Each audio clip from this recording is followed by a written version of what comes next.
بسم اللہ الرحمن الرحیم۔ محترم ناظرین، السلام علیکم۔ آپ دیکھ رہے ہیں یوٹیوب چینل اور میں ہوں آپ کا میزبان سلیم ضیاء، آپ سے مخاطب ہوں۔ السلام علیکم۔ برِ صغیر پاک و ہند پہ مغلیہ خاندان نے کئی صدیوں راج کیا اور بڑے ہی اچھے طریقے سے انہوں نے حکومت کی، یعنی ظہیر الدین بابر سے لے کے آگے ان کے جو چشم و چراغ تھے، کافی اچھا نظام سلطنت چلتا رہا۔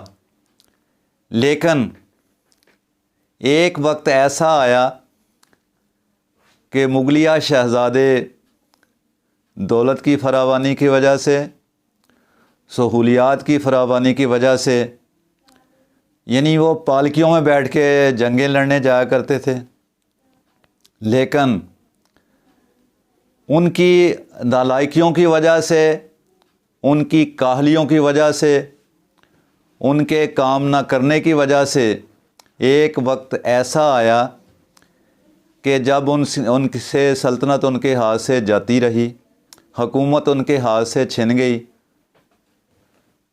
مغلیہ شہزادے وہی جو دعوتوں میں اور جنگوں میں پالکیوں میں بیٹھ کے جایا کرتے تھے۔ پالکی آپ کو سمجھا دوں تھوڑا سا، جس طرح یہ پرانے وقتوں میں یہ نئی دلہن جو تھی نا، اس کو کہار اپنے کاندھوں پہ پالکی میں بٹھا کے لایا کرتے تھے، بالکل اسی طرح یعنی یہ لوگ بھی اپنی پارٹیوں میں، اپنے فنکشنوں میں، اپنے جشنوں میں جب ان کی شمولیت ہوتی تھی، حتیٰ کہ جنگوں میں یہ پالکیوں میں بیٹھ کے جایا کرتے رہے ہیں شہزادے۔ لیکن پھر ایسا ایک وقت آیا، زوال جب ان پہ آیا، یہی مغلیہ شہزادے جامعہ مسجد دہلی کے سامنے، یعنی وہ چلم بھر کے لوگوں کو کش لگایا کرتے تھے تمباکو کے، اور ان سے اس طرح ہاتھ کر کے پیسے وصولا کرتے تھے۔ تو یہ واقعہ سنانے کا میرا یہ مقصد ہے کہ ہماری نئی نسل جو ہے یہ بھی کام کرنے سے آ رہی ہے۔ یہ جتنی سہولیات اللہ نے ان کو دی ہیں، دیکھیں یہ پرانے وقتوں میں، ہمارے دور میں تو یہ سائیکل بھی صحیح طریقے سے میسر نہ تھی لوگوں کو، اس کے بعد یہ بجلی کی سہولیات نہ تھی سبھی لوگوں کو، گیس کی سہولت نہ تھی، یہ ٹرانسپورٹ کا اتنی سہولت نہ تھی۔ اب اللہ تعالیٰ نے یہ ساری سہولیات ان بچوں کو دی ہیں، نئی نسل کو دی ہیں، لیکن یہ کام سے جی چرا رہے ہیں۔ یہ بہت بڑا مسئلہ ہے اس قوم کا۔ یعنی ایک تو یہ ہے نا کہ جس طرح کہا نا کہ ہے دل کے لیے موت مشینوں کی حکومت، احساس مربت کو کچل دیتے ہیں آلات۔ یہ اور بات ہے کہ مشینی پیداوار سے، مشینی پروڈکشن سے اور مشین کے کام کرنے سے یہ بہت سارے لوگ جو ہیں بے روزگار ہوئے ہیں، وہ ایک الگ بات ہے، لیکن ہمیں اس طرح کی سہولیات نہیں ہے ابھی۔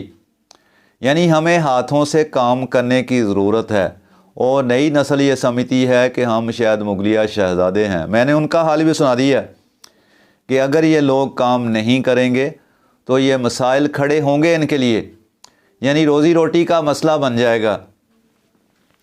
تو ہمیں ان چھوٹی چھوٹی باتوں پہ غور کرنا پڑے گا کہ ہمیں نے اگر آگے بڑھنا ہے، ہم نے اپنے خاندانوں کو آگے لے کے چلنا ہے، بڑے آدمی بننا ہے، نامی گرامی آدمی بننا ہے، ہسٹوریکل پرسن بننا ہے، تو ہمیں سب سے پہلے پھر کام کرنا پڑے گا۔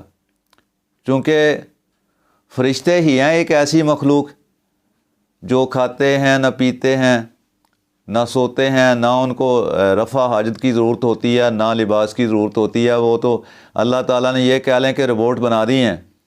لیکن انسان کو ان سب چیزوں کے لیے، چونکہ اس نے کھانا ہے، پہننا ہے، پینا ہے، سونا ہے، یہ سارے کام ہیں اس کے زندگی میں، تو اس کے لیے تو ہمیں کمانا پڑے گا۔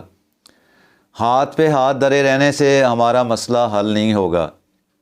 یعنی میں تو کہوں گا کہ فرشتوں سے بہتر ہے انسان بننا، یعنی یہ فرشتہ اگر کھاتا نہیں ہے کچھ تو اس کی حاجت نہیں ہے، اللہ تعالیٰ نے اس میں رکھی۔ فرشتہ اگر یعنی وہ اسے پینے کی ضرورت نہیں ہے، اسے کوئی اور ضرورتیں نہیں ہیں اس کی زندگی میں، اس لیے کہ اللہ تعالیٰ نے یہ حیثیات فرشتوں کے اندر رکھی نہیں ہیں۔ تو انسان جس کی یہ ساری ضروریات ہیں، جس کی یہ ساری حیثیات ہیں، اسے پانے کے لیے، ان کو مکمل کرنے کے لیے انسان کو محنت سے کام لینا پڑے گا، عمل کرنا پڑے گا، کام کرنا پڑے گا۔ اور اپنے ہے کہ فرشتوں سے بہتر ہے انسان بننا، مگر اس میں پڑتی ہے محنت زیادہ۔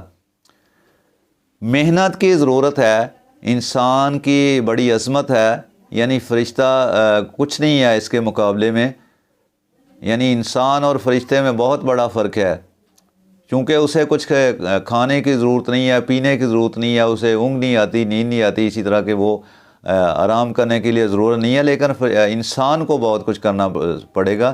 لیکن انسان کی جو ہے عظمت جو ہے نا وہ فرشتوں سے بڑھ کے ہے۔ تو یہ ساری گفتگو کا مقصد یہ ہے کہ ہمیں اللہ تعالیٰ نے دماغ دیا ہے سوچنے کے لیے، ہمیں ہاتھ دیے ہیں کام کرنے کے لیے، زبان دی ہے بولنے کے لیے، کان دیے ہیں سننے کے لیے۔ یہ حواس خمسہ جو ہمارے ہیں نا جی، یہ اللہ تعالیٰ نے اسی لیے عطا فرمائے ہیں کہ انسان اس سے کام لے جہاں جہاں ان کی ضرورت ہو۔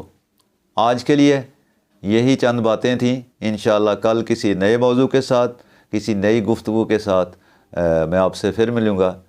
بہت شکریہ جی، فی امان اللہ۔